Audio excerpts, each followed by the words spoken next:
Ia whatalo whatu le nei a fiafi le suafa malo Yesu Keriso. Le isi le neo whaupoponga le tātou por kalame o le Molī O Le Ava. Malo le soifua manuia, malo fo il fo lau i le lofa maleanga leo le tātou mteisili. Tele tonu whapenao na whai u fo i tiu te mawhaiva o le nei aso. Ia mise fo i o le whai unga le nei vai aso. I ia le atua. Malo le ngā lulue, malo le wha malosi. Ia, whatalo whatu tātou por kalame o le Molī O Le Ava. So se tasi o lo maua mai a tātou la tātou whasalalaunga i lunga le Global Kingdom TV Channel. Lunga o penga te whailangi, mai se foi o le whaipaanga i o le Global ma le RCTV, Samonei, wa foi le aunanga i le upo le atua, i le avayaso ma le avayaso. Ia la ata o lo whapenao na te walanga i le upu moni a le atua, mwhapenao na o atua i le malamalama o le upu a le atua i so se tasi. Ia whatalo whatua i le tātou por kalame o le Molī O Le Ava. Paanga masani o le tātou por kalame o lo silisila mai moa mai tawhai o le tātou tunu i Samonei. Ia mai se i foi o i lato uma o lo alalam papa ao i atunu i fafo. Malo le fa malosi le atua malona finangalo malo fo i tawatai. Ia vefol nei taimi fatalo fatua i au na le atua o lo fa penao na tutu i matangiolo e tawalanga le upumoni le atua ma fa penao na fa soina le nei le lolangi le tala le leio Yesu Keriso mo le fa moe le finangalo le atua le tama. Ia ua nei whanau se tangata ia moe tangata umalava le ola e whaavavau au te tala pea ao le atua. Ia vi ia le atua whatalo whatu tama mātua ia o tina mātua tupulanga talavou se ia o lava i whana witi. Malo le soifua lau lei vi ia le atua. Ia tel tono le a whapenao na whaia se talo maanga i fo i tono le upo le atua. Ia o mai se vaenga o ana fionga e whaimaoso i lau sāwalinga. Ia mwhapenao na poupou wailo tā whatutua. Whauau ele ngā luenga o le whamaina. Ia mwhasaunia i tā ua mō ngā luenga i le lei malava mo le vi inga o le antua. Le au whaia le talo whapenao na whafo i le vi inga i la ua fio le tamā le alo ma le nganga po ia. Whautai e le suia la ua fio ma e nanafi le soia o lava i le ngā tanga. Mātou whautai. I lo manatu mai, whautai fo i le ngalua ina o lo finangalo le lei o lo finangalo lofa. Lunga ia Samoa mon tangata. Ia mwhapenao na whatanga lo nganga pa ia, le nganga o le poto, le nganga e masusu e ina mea lo loto e tau i le atua malona finangalo. Whatanga o e nganga pa ia e taimua le nei por kalame o ngā tutonu ma whai umea i le nei por kalame nga lua atu foi oe i le mana ma i la uafio e whapenao na suoto sina ina loto ma whapenao na fuata ina loto whaola, whafou whatumu ina ma whapenao na whawheiloa i se manaonga talo i lau whaunga nganga paia whaunga ina o le mea whaingaruenga ma whapenao na whailo finangalo i lo mātuola. Whamnuia le uonanga le Global Kingdom TV Channel ia e mai sei foi o le whaipaanga i male RCTV wa le whausiaino le malo le atua i le upu e le foifua le atua e whapenao na uina atu i tawhai fia o le nei le rolangi i so se taimi ia e mai sei foi o le nei por kalame foi le viinga iante o el tama swafa pele o Yesu. Amen. Amen. Ia, via le tua, toi whatalo whatu tātou por kalame o le Molī O Le Ava, il suafa whapelepele o lo tātou oli o Yesu Keriso. O le tātou whasoa i le nei fiafi e whapenao na whaautuina whapea. Ua whapenao na tawal ngasalaina i a tamu ina ia whapenao na whaola ina ailo na whaltua. Ua tauanga salaina a tamu. ina ia whaolaina ai lona whaletua. Adam made sin to save his pride. Adam made sin to save his pride. Whapenaona, whasino i al whiau. Mo i tātou il nea fiafi na ua whapenaona taula i le atamu mua. Ia mwhapena foi ona li liu mai le atamu lona lua po o Yesu Keriso lea. Whapenaona u mai eise tā ua o le whiau lea mo i tātou. Ai tutono le fionga le atua i le mua Timoteo lona mata upu e lua. A olona foi upu e se furu ma le wha. Mua le Timoteo. A olona mata upu e lua, a olona foi upu e se furu ma le wha. Fai mai le fionga le atua. Ele I ole ngia foi a tamu. A ua ole ngia le fafine. Ona solitu la fono lea oia. Hallelujah. Fai mai ele I ole ngia foi a tamu. A ua ole ngia le fafine ona solitu la fono lea oia. It was Eve that was deceived. Then she transgressed. Pe ona au mai e Paulo I a Timoteo. Te sue leo lo tu spaia I le lua Korinito. Lua Korinito lona mta upu e 5. Lua Korinito lona mta upu e 5. A lona foi upu e sfuruiva lua sfuru ma le lua sfuru ma le tasi. Lua Korinito e 5. Sfuruiva lua sfuru ma le lua sfuru ma le tasi. Fai mai le fionga le atua. O le nei, sa ia Keriso le atua. Ua whaale leia e ia le lalolangi ia ante ia. Ua le ta ua la tau ngasala ia te I la tau. Ua ia tuina mai foi ia te I mātou le upu o le lelenga. O le nei, o sa vali mātou wa Keriso peise I ua ai oi mai le atua. Ia te utou e ala ia Keriso.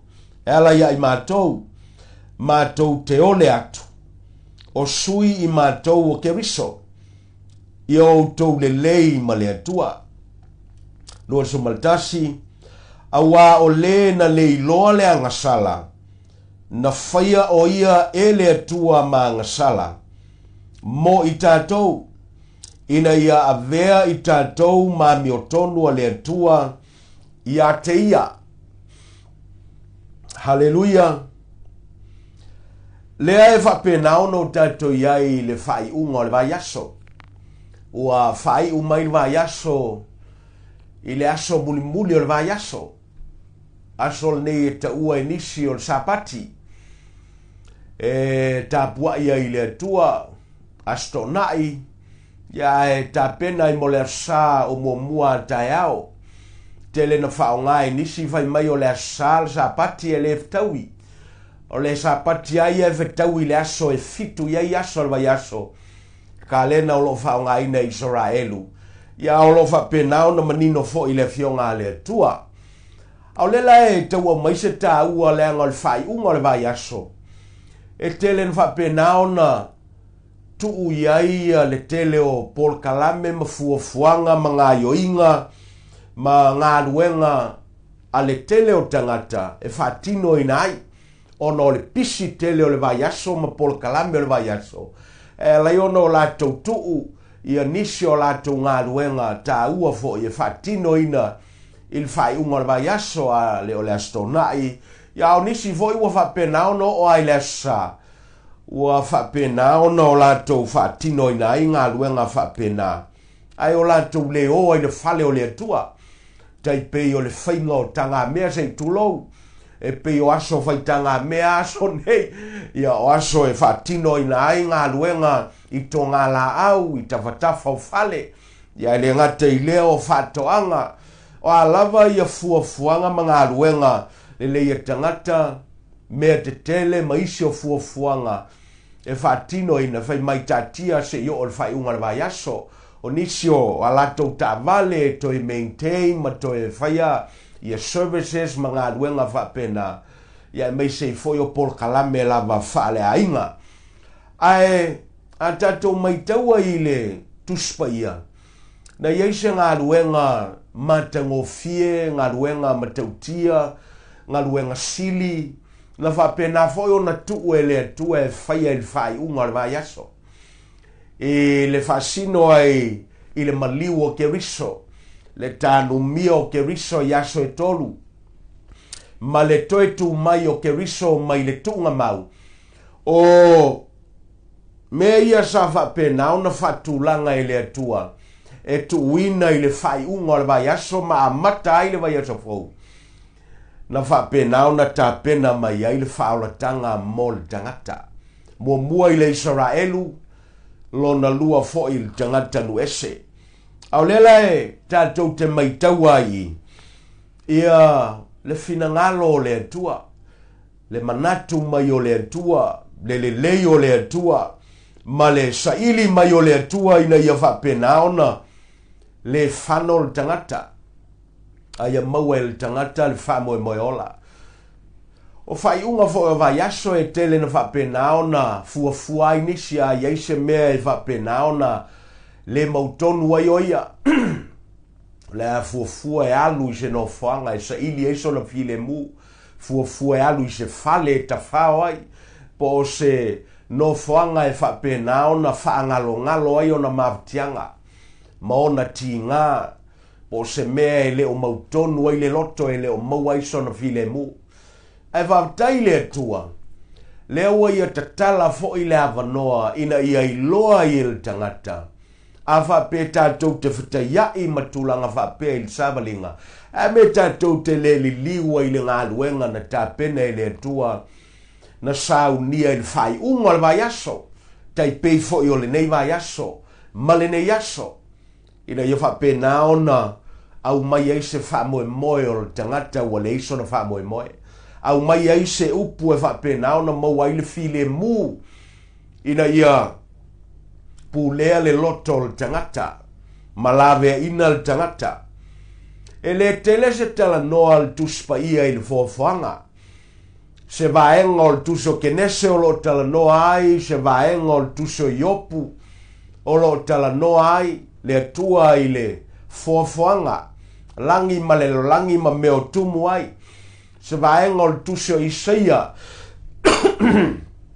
tuso Ioane tuso Kolose tuso Salamo e o al tuso valinga ai ele mata upu o lo whapenao na tumu na wā il tuspa ia o le mata upu e whasino i le whaolatanga wa saunia e le atua ai se awa ala iona tele le tala noa o le atua i le whaolatanga mo le anganga o le tangata ma tangata umalava na ilo le fofoanga ai se a le anga o le tumtumunga le o ngā ruenga na whaie le atua o le tangata ina ia whapenao na whailoa me le tangata e tumatila le maualunga o le manatu mai o le atua mo le tangata e uilava ua pa le tangata e uilava ua whaale tonu le tangata e uilava ua ngasala le tangata e ui wai ele whaasala o le atua i lunga o le tangata ngasala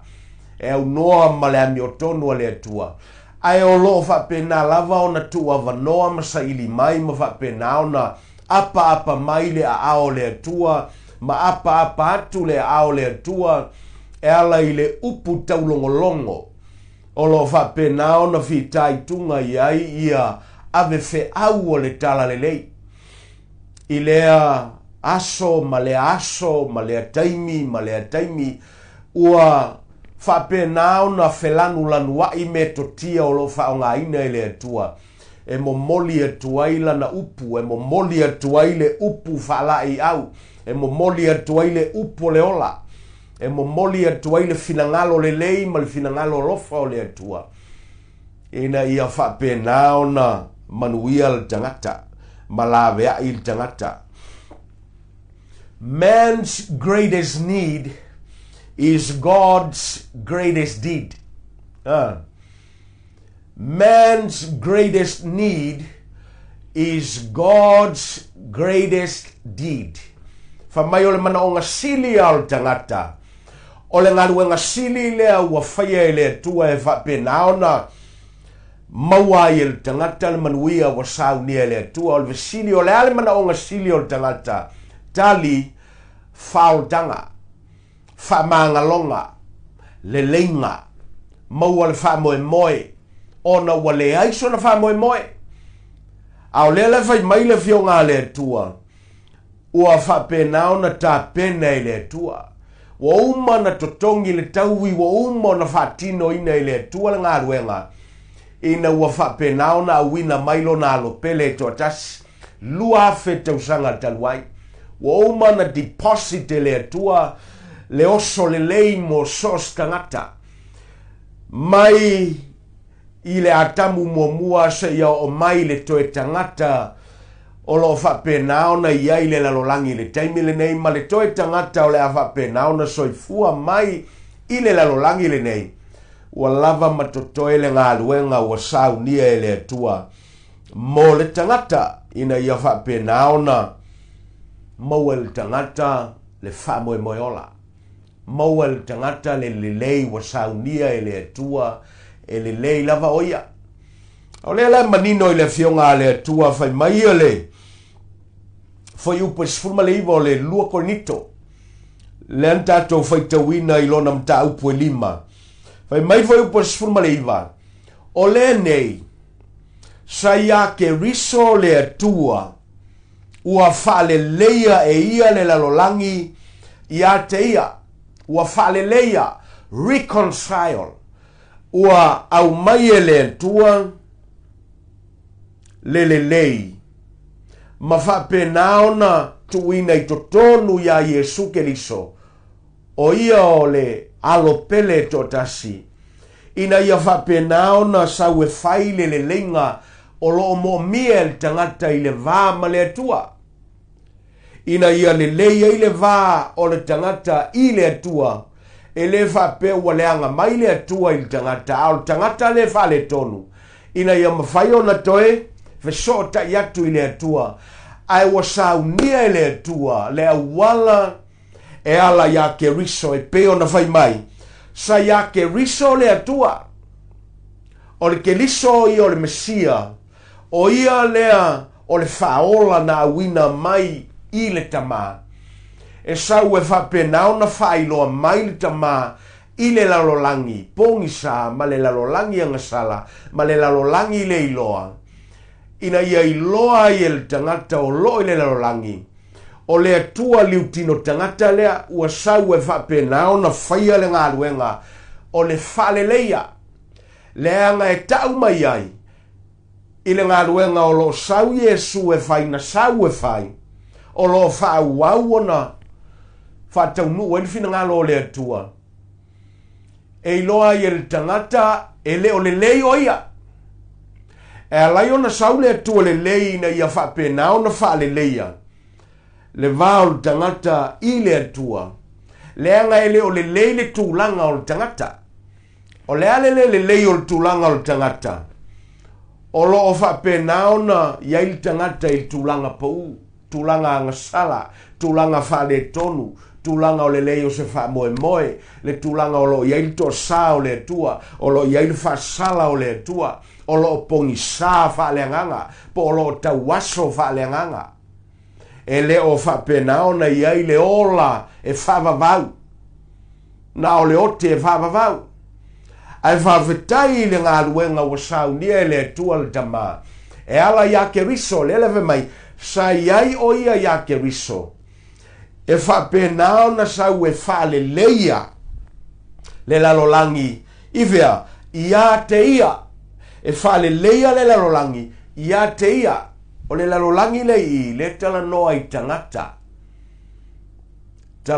tangata o loo i le lalolangi mai ai le amatanga se ia o i le toe tangata o loo whapenao na i le lalolangi Ina ia, ua le ta ua hala tau ngasala ia te ilantou.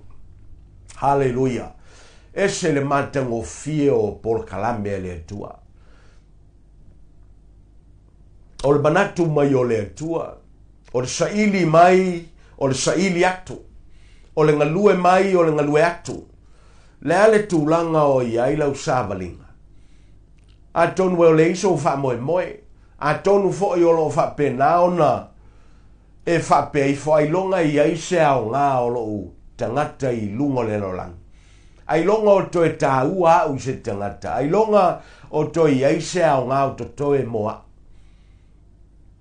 O au na o se tangata. Ai le ai. Le wafai mai le upo le atua. Na i ake riso le atua. E wha penao na sau e wha le leia. Le lalolangi i le atua. Le alo le leina iai. A le wafai mai le upo le atua. O umana whai e Yesu le lenga. E te le mo miona e whaia se le lenga. Le anga e leo sata ngā luenga. Ina ia tau le leia ai ta ua. Le ngā luenga leo lo ta ua e le upo le atua. Le ngā luenga e mo miona whai e le atua.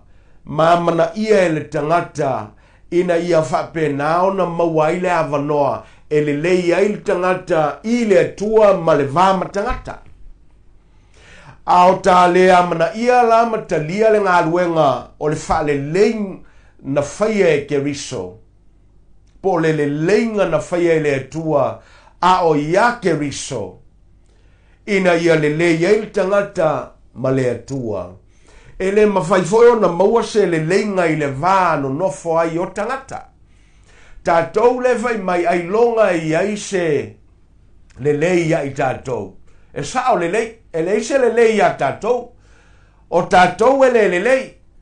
Ai ao tātou li liu i le atua le lei. Ao tātou li liu i le atua na saunia le lenga. Ao tātou li liu i le keriso sa iai le atua. Na suia lo tūlanga e sau e au mai le lenga e wha le lei ei tātou i le vama le atua. Whauta o le a e maua le lei. O le a tau le leia oe. O le a wha le leia oe le lei o le atua. E leo se le lei o le tangata. O na avea leo le lei lea ua wha le lei ei tātou e le atua. E le atua, mai le atua, mo le atua. E avea ma le lei e tātou te wha le lei ei foi matangata. I le lalolangi le nei. Hallelujah. O na iai leo le lei e te tufa atu i tangata. O na iai leo le lei e te moli tino atu i tangata e le ngata o le upu. A o le olanga suia. O le olanga o wa faali tino atu. Ua whapenao na pai ai le atua le lei. Ua inu malie i le lei o le atua.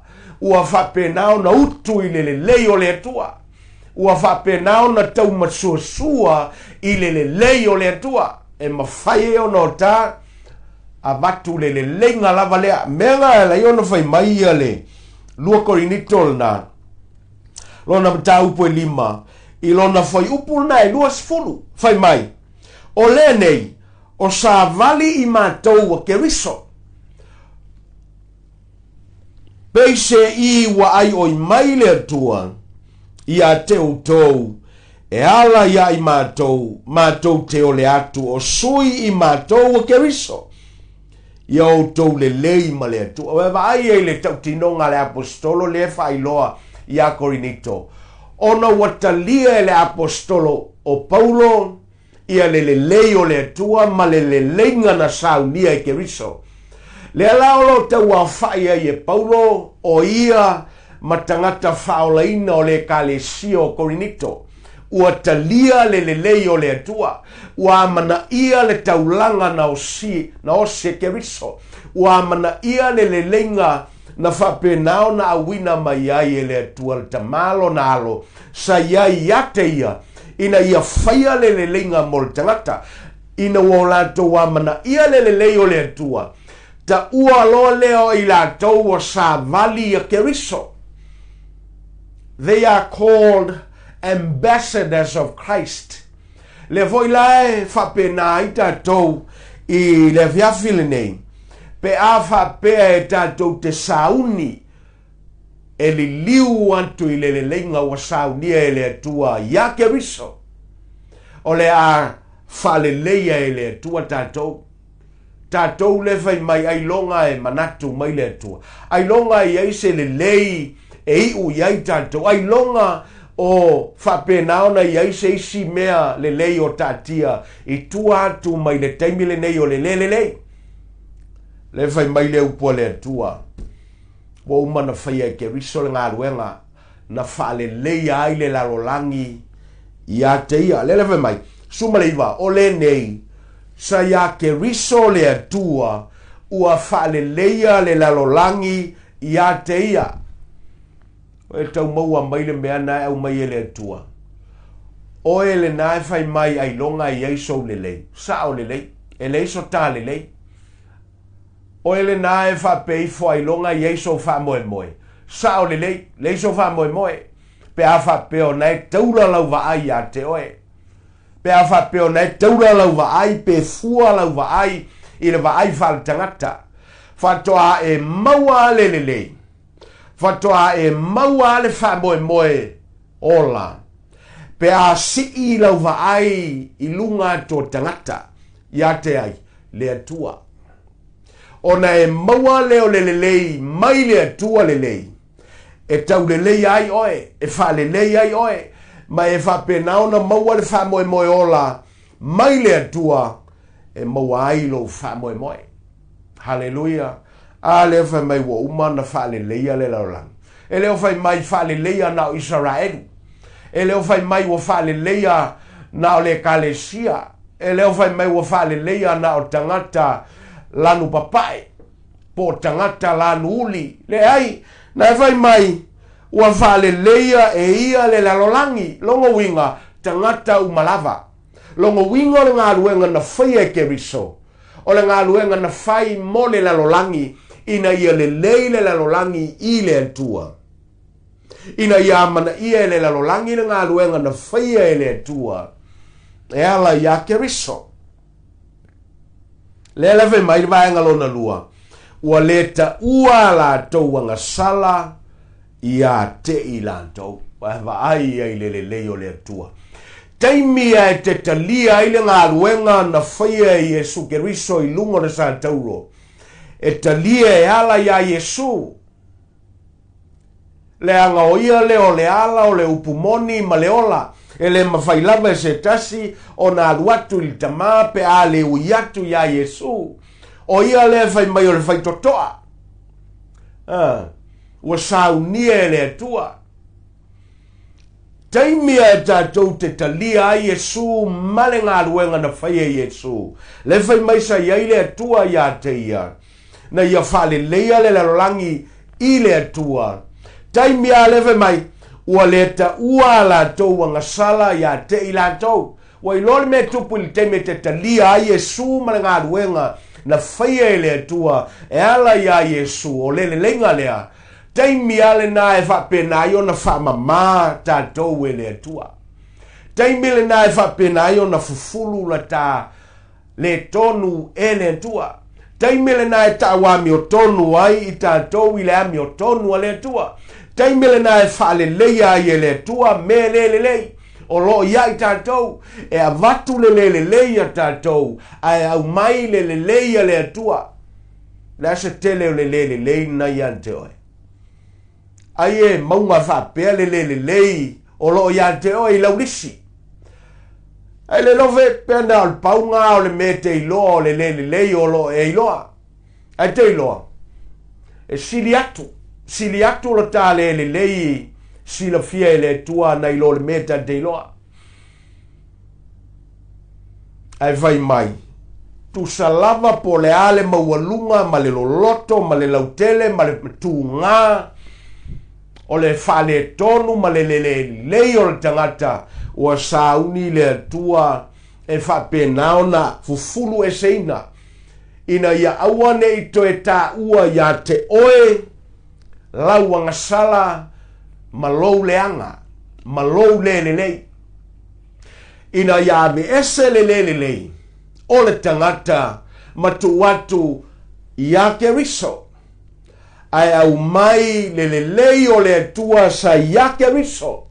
Langa lewe mai, sa iai le atua ia keriso. Lelelei le o le atua na tua ia keriso. O lelelei o le atua na tapena mo le tangata. Le taua i lalolangi. Haleluia.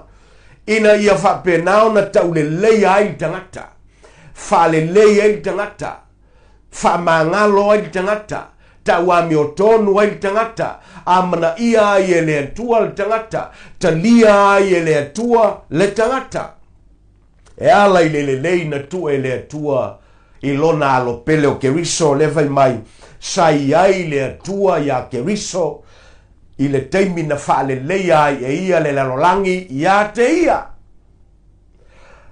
Le lei uma le ia tanto. Fai mai na tuina uma ilunga ia Yesu i le teimi na tautau ele sa tauro. Le tu ngao le lei le nai te iloa. Le tu langa o le whaale tonu ma le leo se wha moe moe. Le maasiasi ma le le wha penao na talia le leia. Le ale loloto le angasala. Le ale fa le tonu. A me te le li liwai le ngā luenga le wasau ni le tua i lunga le santa uro e ala ya keriso. Na fa le leia i tanto. A le e tau tino le apostolo Paulo. Ua le ta ua la tau angasala ya te ilantou. Wa ilo le teimi a tatou te salamo ai mo tatou li liwai le tua. Mo tatou la whai o tatou leanga uma ma lei uma lava. Ai o tatou saune talia lei na saunie le atua. Sa iai a ke riso le atua lei na ia wha leia le lalangi i le atua. Taimi a tatou te talitonu ai ma talia ai le ngā ruenga lei le atua. O na fufulu le atua ma ave ese umai le atua le leanga ma le o le tangata lea. E le toe whaitawina i lunga ia te oe. E le toe whaitaua e le atua le ma le wha le tonu lea o ta la whai. Le o ta sauni e la whai. Le o ta sauni e whapenau na tuatu ia keriso. A whai o ia sa sui tūlanga mo tātou. A me tātou te le whapenau na li liwai. Le angai le ia sa tangata na sui tūlanga mos tangata. E na te umai al whamanga longa o ngasala. I le lalolangi nei na i loo Yesu keriso. Lea le alo pele to atasi o le atua. Le tama levai mai Paulo. Ia keriso lea. Sa iai le atua. Na ia whapenau na. Fale leia le tangata i le atua. Hallelujah. Au lele fai mai fo upo ilo sumatas fai mai. Awa o le na le iloa le angasala. Ele ise teimia na iloa i le atua le angasala o le wingo al famtalanga. Ele ise teimi na faya i le atua le angasala pe PCI le persona o le atua pe a afia ai le atua i le meta ua o le angasala. A leve mai, a wā o le na le iloa le angasala. Na whaia o ia i le atua ma angasala. Mo i tātou, ina ia vea i tātou ma mi o tonu a le atua ia te ia. I le aso na whapena ona, ai, e eva le fuo le la au o le leima leanga. Kene se tolu. I loa le atamu leanga sa ia atamu. I to tonu al whatoanga. Na i loa le atamu ua whapenaona pa i eva i le fuo le la au na poloa i le tua e awane i o la ai.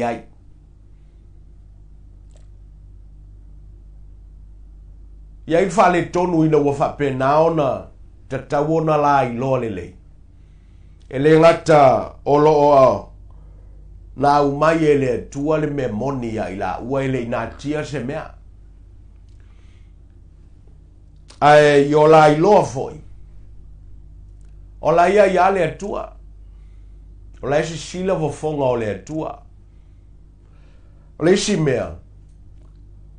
O le ngata na whapena ona ui mai ai satani. E whapena ona o le ngia ia Eva e pe ona ta ue Paulo ia Timoteo le tātou tuswhaitau. O le ngata e le o totono o le whatoanga na whaimoia. O fafo le whatoanga. Ai wa ia whapena ona sao mai totono o le whatoanga. Ta te tau lena o lailoa. It was a reptile. Na whapena ona whai e le tua. Le ngata. Ai na fuafua e ola I fafo ma le whatoanga. Ao leo whapena ona sao mai ina ua whapena ona ulu iai a satani ma whapena ona sao ai. E au mai le upu e whesilingia ai e Eva le upu. E au mai le upu. Ina ia whesilingia ai le upu na ave le tua ia Eva ma atamu. Au lea lai whapena ona ilo le atamu wa whapena ona le toe. Ma whai ona toe whafoi mai le mea wa whai e lon tolua. Eva. Alofa atamu ya Eva. Na matua iailo na loto atoa ya Eva. Na whapena ono tato wiloa I le asolea. E pe ona umai e le tuso kenese. Na whapena ona tu watu e Eva le fua o le la au ya atamu. Mai tango. Ai. Au taimi pe au tatu to manatu ai. O taimi o le mana tunatu lo loto atamu ya Eva. O lonto lua lea. O le fsosani lea wa au mai e le tua. O ia lea wa whapena ona whailoa iailo na alofa. Ua taua I la ua o le ainga. Ua taua I la ua o le tasi. O le tino e tasi leanga ua tu whatasia I la ua I le tua e ala I whapoiponga. Na whaipoipo I la ua I le tua I tono le whatoanga. Na au mai e le tua Eva ia atamu. Mai a whapena ona talia o ia. E whai mana ava. O lona alofa lea. Ao lea wa iai le filfilinga ua whai e Eva. O le a whapena ona motusia ai le la mautanga. Ao le ngai oinga leo le a whai e atamu. O le ngai oinga e whai loa ilo na lofa. Ia Eva. E le whai ngofie. Leanga o le angas o le soliino o le tulafono o lea ua whapena ona a fia ai le ua I tangata. Ina ua o le ngia Eva. Ona soli tulafono lea. I le upu na fola atu e le atua e fasino I le fua o le la au lea. E le ona ua leanga le la au. Ai o le taunuunga o le filfilinga le tangata o lo tatia mai ai le leanga. O le filfilinga e au ese mai le finangalo o le atua. O I naolo tatia mai ai le taunuunga leanga o le filfilinga. Ai le vapea ua iai le leanga I totonu o le foafoanga le atua le ai. Na le lei uma le foafoanga le atua. Mai ai le aso momua se io o I le aso lona ono. Walelei. O atu I le aso mulimuli fai mai le atua. Ua matua le lei lava. Tau mai ai. E le ai ama se leanga o lo I totonu o le foafoanga. Na o le leia perfection. E o ai le la au le o le lei maleanga. E le whapea ua taua mai o le la au o le lei maleanga. A meolo o iai maleanga. Le ai, o lo whailoa mai ai. Le taunu unga e iu iai I la ua. Pe a o la filifili e soli le upu o le atua. O lo iai le leanga e tatia mai ai tua. O le pa o le tangata I le angasala. O le a oti le tangata e tusai ma le upu o le atua. Aina ua whapena ona ai e Eva. Na manatu a damu. o le aso lea o le atu vala i la ua. Ai le ino fai a tamu. Ilo na lofa tele ya Eva. Na ia saunia i lava e tauanga salaina maia. I le aso lea. Na ia aia i fo i le la au. Le fuo le la au le leima leanga. A ti tilo la loto ia i le ngā yoinga a tamu na fai. I le lofa o a tamu, le a tamu mua ia Eva. Na ia aia i fo. Ai le mawhaia e a tamu. O na lawe ina i Eva. I le lofa o a tamu na tutu fatasi e ima Eva. O le ao la pa u fatasi le angasala. O le a ta u angasala fatasi e la ua. Ma ua soli fatasi e la ua. Le angole ungali ilmele. Le tu la fono le tua ma le upo le tua.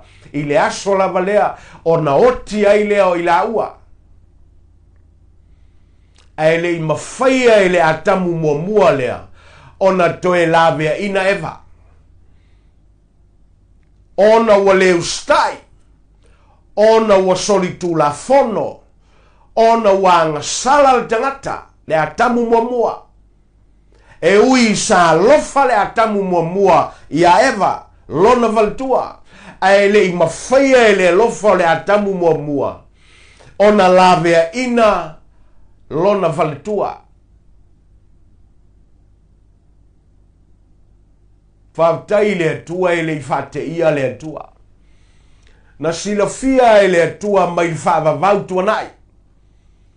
O le a filifili le atamu mua e whapenao na ai fo i le fuo le la au le leima leanga. O le a tauanga sala ai o ia whatasi malona valitua. Ona o lona alofa ia te ia. E muso e tuu vala mai ia te ia. A ele i mawhai. Ele i mawhai ele atamu mua. Ona lavea ina lona valitua. E ui na alofa ia te ia. Na mo mia aile atamu lona lua. Na mo mia aile atamu e ustail dama. Lona lua. Le anga ele mawhaia ele atamu mua na ustail dama. Na mo mia aile atamu lona lua. Ina ia sau mawhai loa. Le tua i tangata. Ao lewe mai Paulo. Sa ia keriso le atua. O le keriso lea. O ia o le atamu lona lua. Na whai loa mai le atua. E le iwa aia e tangata. E ala ia te ia i lona o langa malana sāwalinga. O ana o onga ma mea na whaia ia e ala i le mana o le nganga pa ia. Ao lewai mai. Na ustai o ia. Ma ua whapenao na sauni o ia. E alu e totongi le taui. I loa le lei e le atua. E iei faltua. Ua whaanganga mole. Le atamu lona lua lea. E ilo na faletua. E ile taupou. E iei tangata ua taua. O tangata filifilia. The elect of God. O ila tau ia e whai mai na vavae se mai e le atua mai le amatanga. Predestined. O ila tau ia na tō fia e le atua mai le amatanga. E le whavaeina le laulangi. Na tō fia i totonu ia keriso. Na iai oe. Le iai iau. Le iai tātou le e whalongo i le tala le lei. Le iai tātou ia ua whapenao na o sofia i le ngā ioi o le ngā ngapaia. E whailoa lo tā ngasala ma whailoa lo tā le lei. Sa i o tā liuliwane i le atamulo na lua le whai mai. Na ia whapena fo i o na tuua le no whali i le langi. Ma ia sau i le lalolangi. Ona walofa mai. Whai mai le ione tolu na. whapei ona lofa mai o le atua i le lalolangi. Le voilata ua ia paulo i le luoko nito i lima lea. O le nei sa ia ke riso le atua na whapenaona saue whale leia le lalolangi i le atua. Wai lon mena la iona saue whale leingalna. O lo na lofa mai a tei, lo na lofa mai il faltua. Le faletua moa i le faletua moia le atamu lo na lua. O le lofa ua whapenaio na ia tuua le no fali i le langi. Lo na paia ma lo na mamalu i le langi. Ai whapenao na liu tino i le tangata. Whatauwaa, maualalo. Ma o le asauni a e uia i le maualalo e ngata i maualalo. O le ale tūlanga lea, tūlanga o le polonga. A o le maualalo antili, o le taua o le tangata angasala, o le matua maualalo angasala. O le a tau angasala ina oia. Lea lai ona fai maile upo le atua i le lua sumaltasi. O le lua koinito i lima na awa o le na le iloa le angasala. Lea, na faya o ia i le atua ma angasala. O ile vasino iai. E le o le atamu mua na vasino iai. E ui na lofa le atamu mua. E le mafaya le atamu mua no to e lave ina le valtua. Ai fai mai wa lofa mai le atamu lo na lua. Mai o ia le fai mai ua iai le atua. O le atau angasalaina o ia. Ina ia vapenaona faola il faltua. I le lofa la o le atamu lo na lua lea. O le lofa e mawhai ai. O no tatou vava ai e peo na umai le upo le atua. O le atau angasalaina o ia. O le atu ilunga ya te ia lo ta lele lei. O le atu ina ilunga ya te ia ta angasala umalava. O le atu ilunga ya te ia lo ta maasiasi. O le atu ilunga ya te ia lo ta matanga. Awai mawhaia e ia. O na lave ina ilona faltua. Awai mawhaia le atamu lo na lua. O na faola ya te oele na. Malavea ya te oele na. Mawhamama ya te oele na. O oele na o le faletua moia. O oele na le tangata filifilia. O oele na o tangata na tofia ele atua. Maile amatanga ele whawaina laulangi. Whawektai ele te ua na un tangata Amerika, na un tangata Israelu, na un tangata Peltania, na un tangata Asia, na un tangata uli. Le ai o lo ta ua o tangata ole lalolangi longo winga tangata umalava. Le anga wanga sala tangata umalava. Ma le o ai le mamalu o le atua. Ai vavtai le alofa o le atamulo na lua. Na ia whapenao na sawai le anga sai le atua ia te ia. E sawe au mai le ngā ruenga whaola. Na sawe alu le satauro ina ia suitulanga moe le anga ia lofa ia te oe. Oe wata ua o le faltua. E te le mawhaia ona e lavea ina oe. Se vanga nāu e vatanga le atamulo na lua. Na te lofa, na te totongi le taui, na te lavea ina te whamangalo, na te whaola. Ma vatu le lelei o le atua ina ia lelei ai oe le faltua. Hallelujah. Le manatu mai o le atua i le tangata. Whaatai le atua. E ui na whapenao na alofa atamu. Le atamu mua ia Eva. Na ia le tuua i Eva. E tau fimau ia teia. E panga lea. Sa whapenao na le mawhaia le atamu mua o na lawe ina i la ua malona valtua.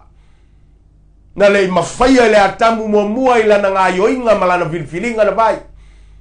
O na lawe ina i tātou o i la tau e tau o tātou ngafa ia te ia le atamu mua a o lea whauta wa iai le atamu lo na lua. O ia le vai mai o ane whauta le tamai ma moe na te abe ese anga sala le rangi. Hallelujah. e me tatele li liu ai le atamulo na lua lea. Na ia usta ia le finangalo lo le tama. Na ia whapenao na talia le tauanga salaina o ia. Ina ia muli ane. Mawhaio na labea ina lona faletua. Mawhaio na labea ina oe le tangata. Ua whai mai e le aise le lei. Ioe. A lea ua saunia e ia le lei. Oe lea ua whai mai wa le aise wha moe moe. A lea ua saunia e le atamulo na lua le wha moe moe. Oe lea whai mai ai longa o manatu mai se tangata. Ai longa e toi aise le lei o tatia mai. Mo oe a lea ua saunia e le atamulo na lua lea. Le whai mai a wao le na le iloa le angasala. Ua whapenao na whaia i le atua maangasala. Mo i tātou. Mo i tātou fo i tangata Samoa. Ina ia avea i tātou ma miotonu a le atua ia te ia.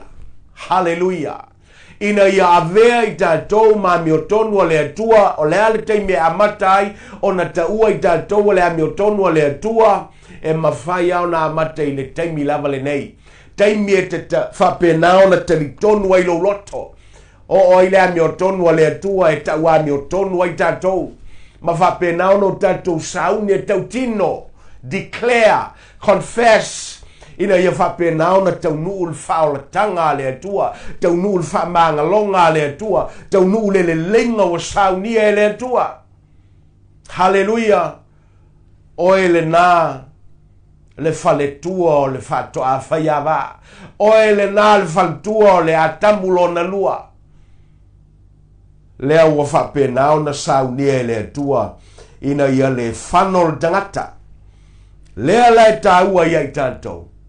Ona o tātou mana tunatu lo loto iai. Lea ngā sa mana tunatu le leike riso. Le atamulo na lua. Sa manatu mai a te oe. Na manatu mai ante oil valtua.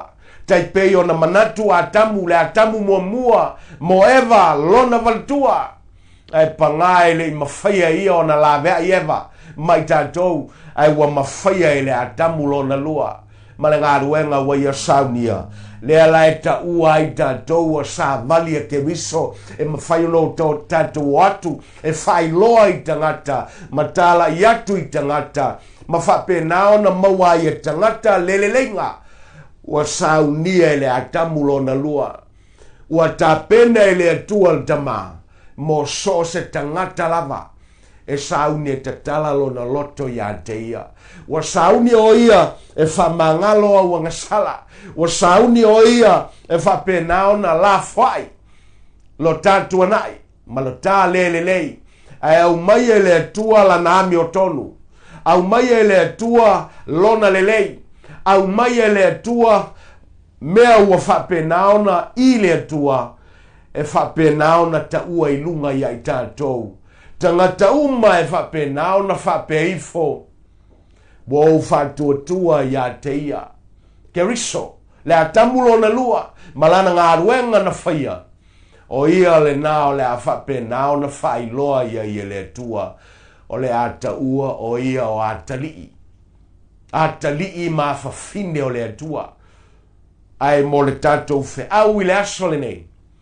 Ta ua o le whaletua o le atamulo na lua. Hallelujah.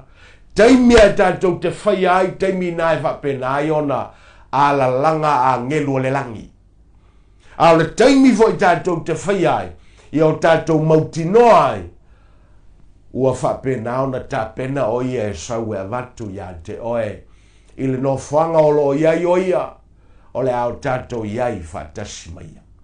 Anga le lei mai le atua. Whamanuia mai fo i le atua. I le whainga whirwhilinga. Oe le nā tangata o lo manatu mai ai le atua. Oe le nā ua tā ua i le upua le atua na mafua ai o na tauanga salaina le atamulo na lua. Ai me tātou te le li liu ai whamoe moe lea.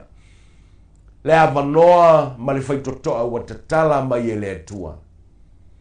Ina ia mawhai ona o tātoe mafuta ati a te ia. ma whapenao no tai loai, o I tā ua o le whaletua na whapenao na, manatu alofa mai ai oia, masaili alofa mai ai, masawai e alu I le sa taulo, ina ia whapenao na ola oe, ma ola, ma maua se taimi tā te wheiloa I ai maia, a wai ai le aso, tātou te toe whaafsanga I ai. Whamanuia mai le atua I le whainga whilwhilinga, a ngā le lei atu le atua, whai al talo tamava au tai mola upu. Whaaftai lo manatu mai a Samoa mon tangata, ma so se tasi o lo whapenao na sila mai moa mai lungo penga ta whailangi ma lungo le TV, ta talo whapenao na pa ia tuailo wa ao la vei. Pa ia tu iailo wa ao faola, ina ia I loa le tangata, wa umana saunia e le atamulo na lua le tongi ma le taui ma le faolatanga ma le lenga, mo sos tangata o le a whatuatua ia te ia. Ma talia o ia e whaimali ma whaola. Ma talia o ia e whapenao na ta ua o le tau pou, ma ta ua o le whaletua o le whatoa whaiawa. Whamanuia e whainga whilwhilinga. A wawo mātou whapenao na maua wanoa we saunia. Ma le whaolatanga we tāpena ina o no keviso. Whamanuia ia Samoa mon tangata. Whamanuia I Israelu. Fo I le viinga ia te oe. Ono le suafa Yesu. Amen. Amen. Anga le atu le tua. Whamanuia fo I le tua I whainga whilwhilinga. Whapenao na iai le anga leo le tua. Whainga malolonga o lo toe. Ia mai se o le tāpena tuai mo le sau mo mua tae au. Tātou toe wheiloa I le nawa yaso. Le alofa maleanga leo le tua te teina tuai lo soifua malo nei ola. Suafa fa pele o Yesu fa soifua ia.